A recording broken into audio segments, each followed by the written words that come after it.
नमस्कार सर्व विद्यार्थी मित्रांचे वृषाली होनराव ह्या ऑनलाईन प्लॅटफॉर्मवर खूप खूप खूप स्वागत आहे.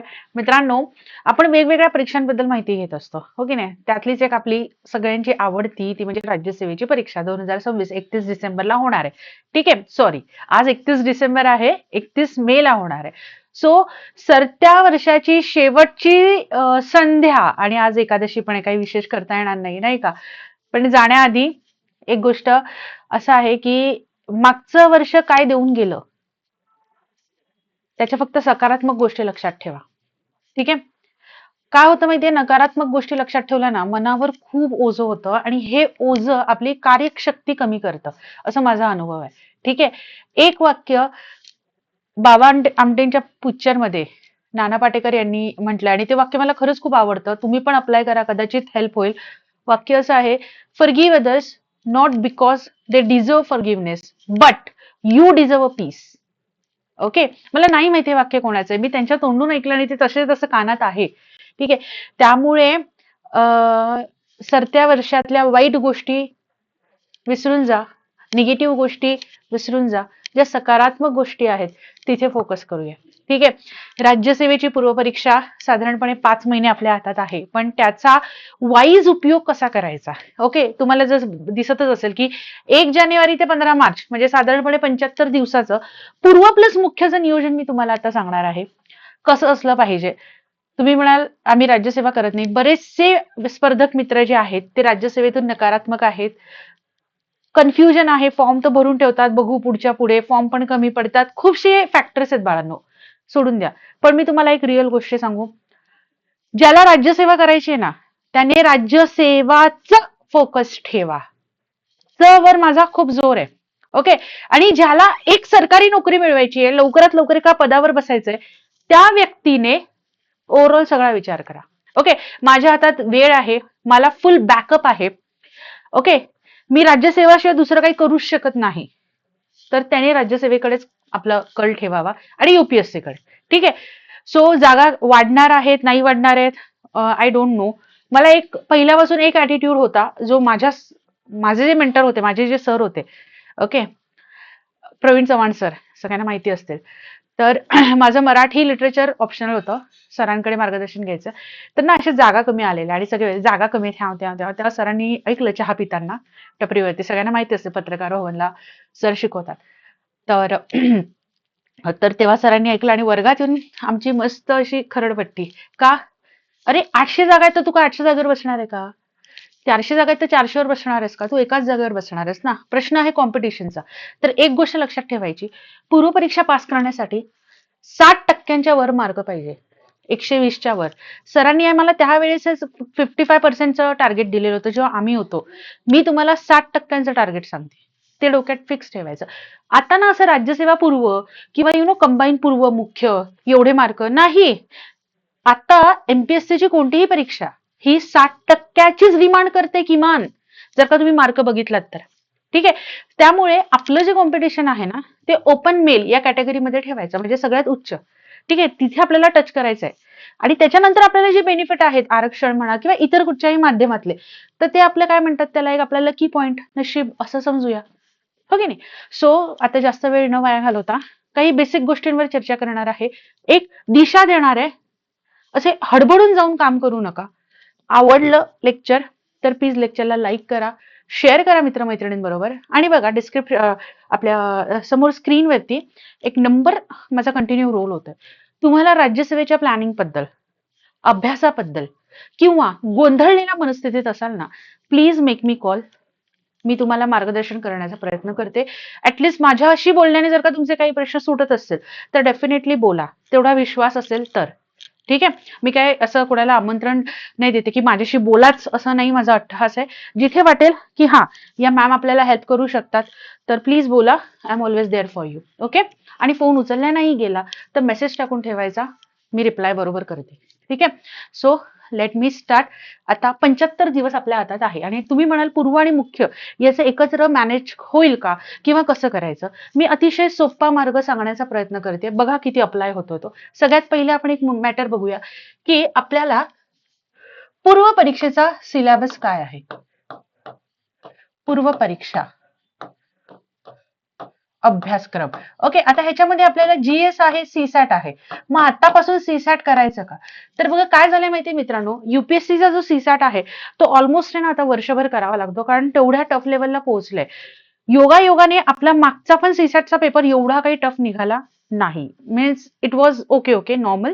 ओके, त्यामुळे आतापासून सीसॅट नाही केलं तरी चालणार आहे.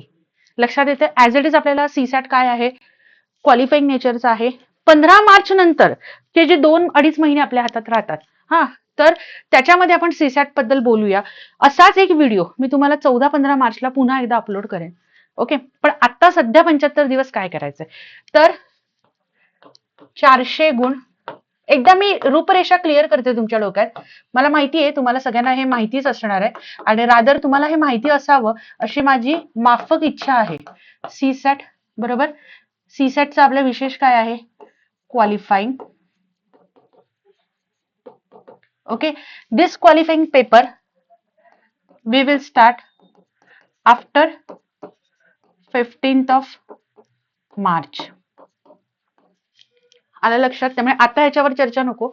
आता आपण जाऊया पेपर 1, जो आपल्या सर्वांचा लाडका जीएस. ओके, चला आता जीएस मध्ये आपले विषय सगळ्यांना माहिती आहेत. पहिला माझा फेवरेट पॉलिटी. मी शिकवते म्हणून नाही बरं का, पण माझा फेवरेट आहे. मला पॉलिटी, मी अभ्यास करायची ना तेव्हा पण खूप आवडायचा, त्यामुळे पॉलिटी. ओके, नेक्स्ट आहे हिस्ट्री,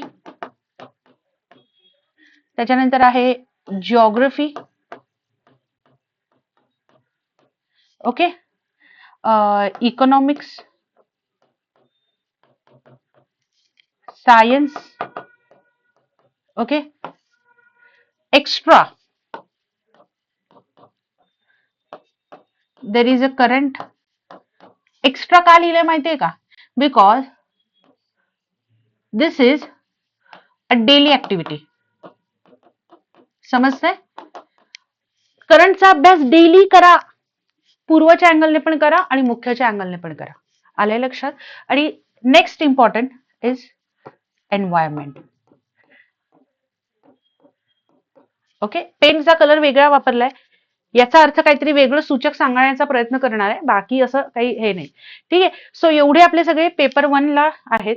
पेपर 1 प्रीची एक्झाम काय आहे, ऑब्जेक्टिव्ह आहे, बरोबर. इव्हन सीसॅट पण ऑब्जेक्टिव्हच आहे, पण प्री एक्झामच आपली ऑब्जेक्टिव्ह असल्यामुळे तुम्ही म्हणाल मुख्य डिस्क्रिप्टिव्ह आहे, हे ऑब्जेक्टिव्ह आहे, मग त्याचं एकत्र कसा मेळ घालायचा, हो की नाही. तर एक गोष्ट लक्षात घ्या, आता काही बेसिक गोष्टी मी तयार केलेल्या आहेत तुमच्यासाठी. म्हणजे माझं जे सिलेबसचं अनालिसिस आहे त्याच्यानुसार what best you can do ह्याचं मी तयार केलं, आणि ते मी तुमच्यासमोर आता मांडण्याचा प्रयत्न करते. ओके, व्हिडिओ शेवटपर्यंत बघा, कन्सेप्ट सगळ्या क्लिअर होतील. मी असं म्हणत नाही की आयडियल सांगितलेलं आहे. हा, जे काही तुम्हाला सांगितलेलं आहे हे नक्कीच दिशादर्शक असणार आहे, ह्याची मला खात्री. ओके, आता बघा आपला जीएस जीएसचा जो पेपर आहे कोणता, पेपर 1, बरोबर आहे. जीएस 1 मध्ये काय काय सब्जेक्ट येतात, येस कोण सांगू शकेल? तर बघा, सगळ्यात पहिल्यांदा आहे आपलं हिस्ट्री, बरोबर. नेक्स्ट आहे आपलं जिओग्राफी. ओके, आणि व्हेरी नेक्स्ट आहे आपलं इंडियन सोसायटी, बरोबर. आता याचं प्रपोर्शन बघूया. ओव्हरऑल हिस्ट्रीचं प्रपोर्शन आपल्या अभ्यासामध्ये, म्हणजे ज्याचं नाव हिस्ट्री म्हणण्यापेक्षा भारतीय. आता हिस्ट्री मधले आपले बेसिक घटक लक्षात घ्या काय आहेत. पहिलं आहे art and culture, ancient, medieval. Okay, त्याच्यानंतर मॉडर्न, मग आहे पोस्ट इंडिपेंडन्स, बरोबर आहे, आणि एक आहे वर्ल्ड हिस्ट्री.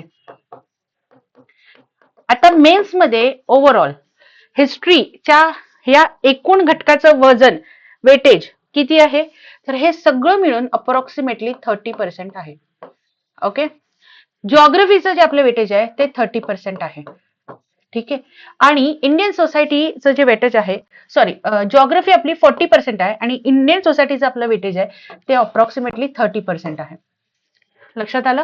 तर ह्याच्यामध्ये महत्वाचं काय काय, प्रीला एंटायर जिओग्राफी आहे, पूर्ण आहे, बरोबर.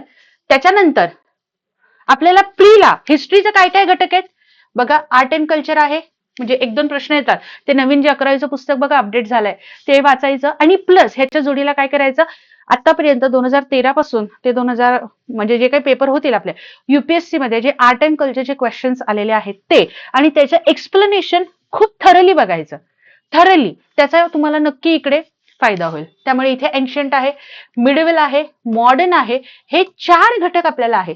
या 30% 20% घटक इकडे कव्हर होतोय. ओके, मग आता राहिला इंडियन सोसायटी, याला कधी हात लावायचा, this is after pre, after pre. त्यामुळे हा जो विषय आहे हा इकडे सोडून द्या. आता तुम्हाला काय करायचं आहे टार्गेटमध्ये, तर हिस्ट्रीचा एवढा घटक कव्हर करायचा आहे आणि जॉग्रफीचा एवढा घटक कव्हर करायचा आहे. ठीक आहे, आता हे मी तुम्हाला विषय सांगितले, तुम्हाला 4ही पेपर दाखवणार आहे, अर्थात चौथा पेपर आता आपल्याला करायचाच नाहीये. मग आम्ही एक बॅच करून घेतो किंवा काय, त्याच्यावर सुद्धा मी बोलणार आहे, थोडंसं ऐकून घ्या.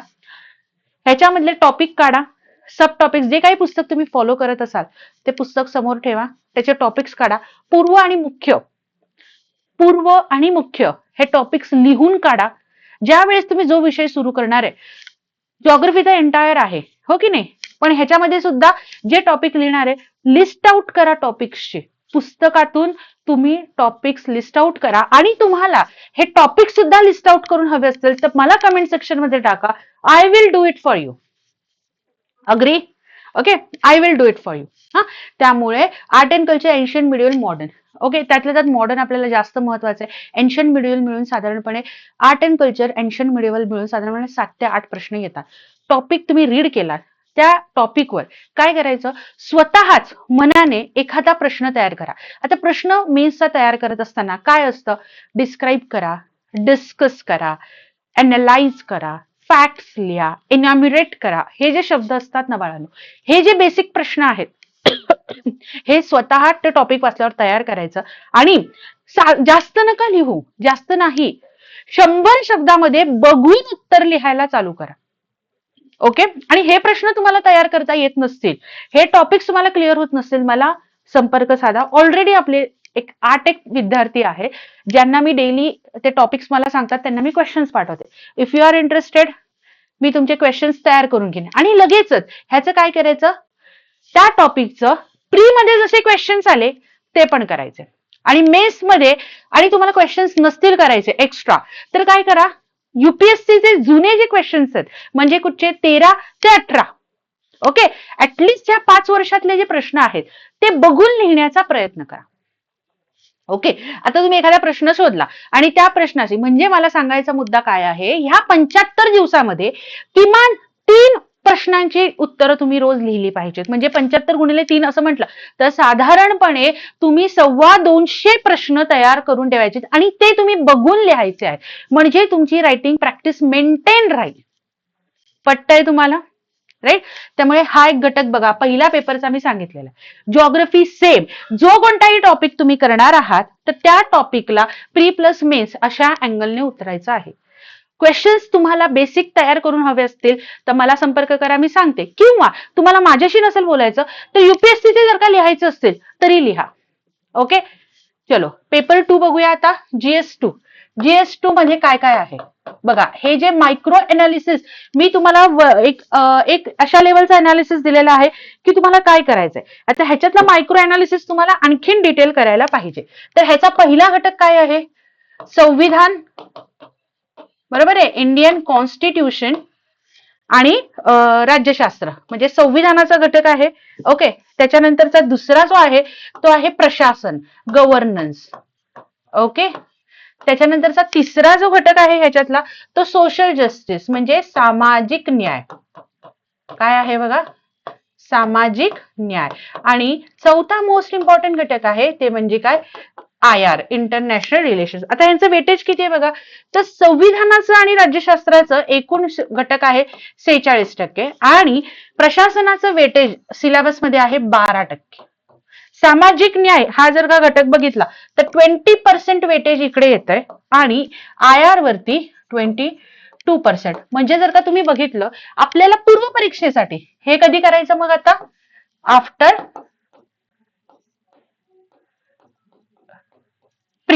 ओके, म्हणजे 60% अभ्यास आपला इकडे कव्हर होणार आहे. ओके.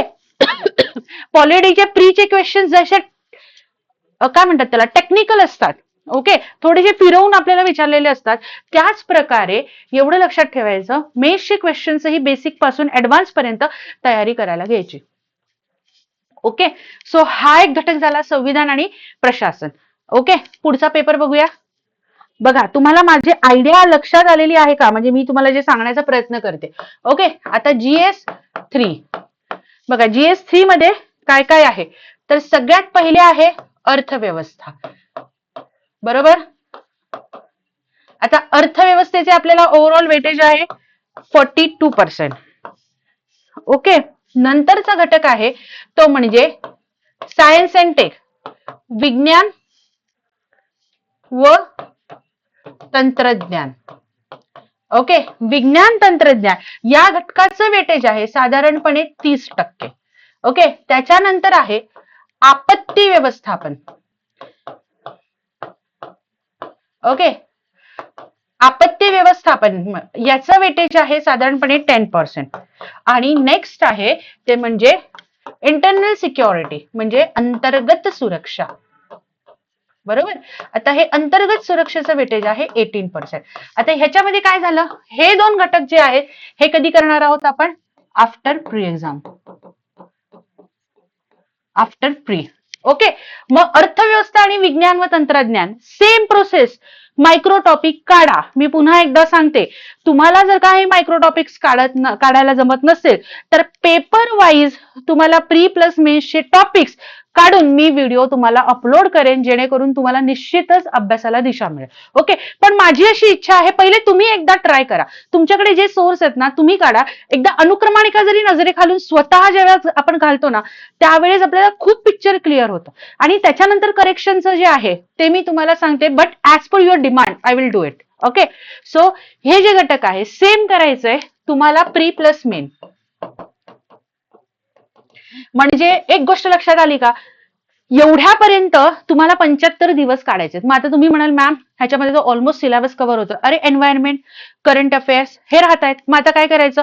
एन्व्हायरमेंट हा जो घटक आहे ऍक्च्युली विज्ञान तंत्रज्ञान मध्ये होऊ शकतो, परंतु आपण त्याला वेगळंच ठेवूया. मग करंट अफेअरला डेली 1.5 तासाचा वेळ द्या. का 1.5 तासाची वेळ द्या? बघा, आपल्याकडे आतूनपर्यंत मेन्सचा पेपर कसा असेल ह्याच्याबद्दल कुठचाही एक हे नाही, म्हणजे एमपीएससी मेन्सचा कसा असेल. आता युपीएससीच्या आधारे आपण जर का सगळा विचार करायला गेला तर ते आपल्याला डिफिकल्टच दिसतं. बरोबर की नाही? बघा, आता काय करायचं, डेली प्री प्लस मेन्स या अँगलने अभ्यास करा. 1.5 तास पेपर वाचणं म्हणजे चालू घडामोडीचा अभ्यास नाही, हे पहिले लक्षात घ्या. ठीक आहे. मग चालू घडामोडी हा घटक इतका व्यवस्थित करायचा की त्या करंट मधून तुम्हाला कोर मध्ये घुसता आलं पाहिजे. म्हणून मी 90 मिनिट्स सांगितलं. आणि ह्या 90 मिनिट्स मध्ये एक उत्तर तुम्ही करंट ओरिएंटेड टॉपिकवर लिहायचं आणि मग त्याच्यावर अभ्यास करायचा. मग आता उरलेल्या वेळामध्ये ह्या टॉपिक्सवर तुम्ही काम करायला सुरुवात करा. ठीक आहे. आता बघा, काय करायचं नाही, काय नाही आता, हा सगळ्यात महत्वाचा मुद्दा. ओके, सगळ्यात महत्वाचा मुद्दा, GS4 आता करायचा नाही. ऑप्शनल आम्ही आता करून ठेवतो. आता ऑप्शनलची वेळ नाही. पूर्व परीक्षा पास झाल्याशिवाय या गोष्टीला महत्व नाही. हा, मग आता तुम्हाला मी एक फक्त सांगते की लिखाणाचं जसं मी तुम्हाला काम सांगितलेलं आहे की बाबांनो तुम्ही 200 250 उत्तरं लिहा, याच्यासोबत आणखीन एक घटक सांगते, ते म्हणजे ऍटलिस्ट 5 एसे लिहा आणि त्यांना कोणाकडून तरी चेक करून घ्या. ठीक आहे. आणि स्वतःहून लिहिण्याची गडबड करू नका. आधार घ्या, कोणाचा तरी आधार घ्या, इंटरनेटचा आधार घ्या, कुठच्या तरी पुस्तकाचा आधार घ्या, कोणत्या तरी मेंटरचा आधार घ्या, पण आधार घेऊन ऍटलिस्ट 5 एसेस लिहून काढा. ठीक आहे. आता ऑप्शनल आम्ही करून ठेवतो 1 महिन्यामध्ये, मग आमचं प्री होईल, असं होईल तसं होईल.